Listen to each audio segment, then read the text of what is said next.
விஜய் அவங்களுக்கும் சங்கீதா அவங்களுக்கும் விவாகரத்து ஆக போகுது. விவாகரத்து வழக்கு விசாரணைக்கு வர இருக்கிறது நம்ம எல்லாருக்குமே தெரியும். விஜய் அவரு தனக்கு விவாகரத்து வேணும்னு அவங்களோட மனைவி சங்கீதா அவங்க மனு தாக்கல் பண்ணதை பத்தியும் சமீபத்துல ஒரு முறை பிரச்சாரத்தப்ப கூட அதை நான் பாத்துக்கிறேன் அப்படிங்கிற மாதிரி சொல்லியிருந்தாரு. கூட இருக்கிறவங்களை சேர்த்து தேவையில்லாம அவதூறுகளை பரப்புறாங்க அப்படின்னு வேதனைப்பட்டிருந்தாரு.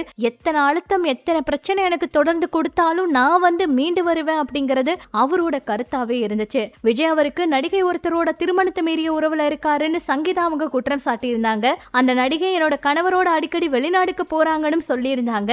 இது எல்லாத்துக்குமே முற்றுப்புள்ளி வைக்கிறதுக்கு அவருக்கு இப்ப நேரமே கிடையாது. சொல்ல போனா அரசியல் வேலைகள்ல தீவிரமா கவனம் செலுத்திட்டு இருக்காங்க. ஒரு பக்கம் ஜனநாயகன் படம் ரிலீஸ் ஆகி அவருக்கு மிகப்பெரிய அதிர்ச்சியை கொடுத்திருக்கு. விஜய் அவங்களும் த்ரிஷா அவங்களும் கடந்த சில ஆண்டுகளா டேட்டிங்ல இருக்கிறதா அரசல் புரசலா வந்துச்சு தகவல் எல்லாம். அந்த எல்லா விஷயத்துக்குமே முற்றுப்புள்ளி அவர் வச்சுக்கிட்டே இருக்காரு. சொல்ல போனா விஜய் அவருக்கு என்னதான் அவ்வளவு வேலை இருந்தாலுமே ஒரு பக்கம் இந்த விவாகரத்து சர்ச்சைகள் ஜனநாயகன் பட பிரச்சனைன்னு அவரை சுத்தி எல்லா பிரச்சனைகளும் அவரே சமாளிக்க வேண்டியதா இருக்கு. அந்த வகையில சங்கீதா அவங்களோட இந்த விவாகரத்து பிரச்சனைக்கு ஏப்ரல் 20 அவங்க செய்தியாளர்களை சந்திச்சு விஜய் அவரை பத்தி பல உண்மைகள் சொல்ல போறாங்க, இப்படியெல்லாம் பண்ண போறாங்க அப்படின்லாம் ஏகப்பட்ட விஷயங்கள் வெளியாச்சு. இது எல்லாத்துக்குமே முற்றுப்புள்ளி வைக்கிற மாதிரி தான் இப்ப ஒரு சமாதான பேச்சுவார்த்தை நடத்தி இருக்காங்களாம். சங்கீதா அவங்க கிட்ட இந்த மாதிரி எல்லாம் நீங்க பண்றீங்களா அப்படின்னு சொல்லி பேச்சுவார்த்தை நடத்தினதுக்கு செய்தியாளர்கள் பேச்சுவார்த்தை அதாவது சந்திக்கிறது இந்த மாதிரி விஷயங்கள் எல்லாம் நான் பண்ண மாட்டேங்கிற மாதிரி சொல்லி இருக்காங்களாம்.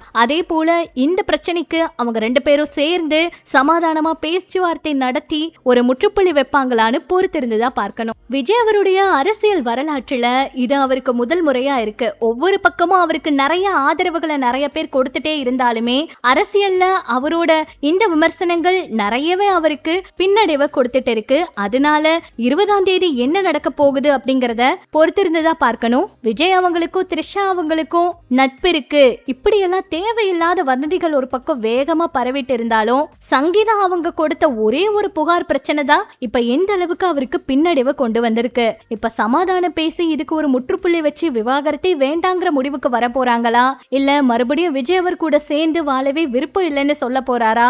இப்ப வேட்புமனு தாக்கல்ல கூட சங்கீதா அவங்களுடைய பெயர் தான் அவர் பதிவிட்டு இருக்காரு. அடுத்து என்ன நடக்க போகுதுன்னு பொறுத்திருந்து பார்க்கலாம். இந்த அரசியல்ல விஜய் அவர் வெற்றி பெற்றாருன்னா அது அவருக்கு மிகப்பெரிய ஒரு வெற்றியா இருக்கும், மிகப்பெரிய அவருக்கு ஒரு மாற்றத்தை கொடுக்கும் அப்படின்னு கூட சொல்லலாம். என்ன நடக்க போகுதுன்னு வெயிட் பண்ணி பார்க்கலாம். இதெல்லாம் பற்றி உங்களோட கருத்துக்களை சொல்லுங்க. இன்னும் இது போல நிறைய சினிமா தகவல்கள் அரசியல் தகவல்கள் எல்லாம் நீங்க தெரிஞ்சுக்க நம்ம சேனல் கூட இணைஞ்சிருங்க.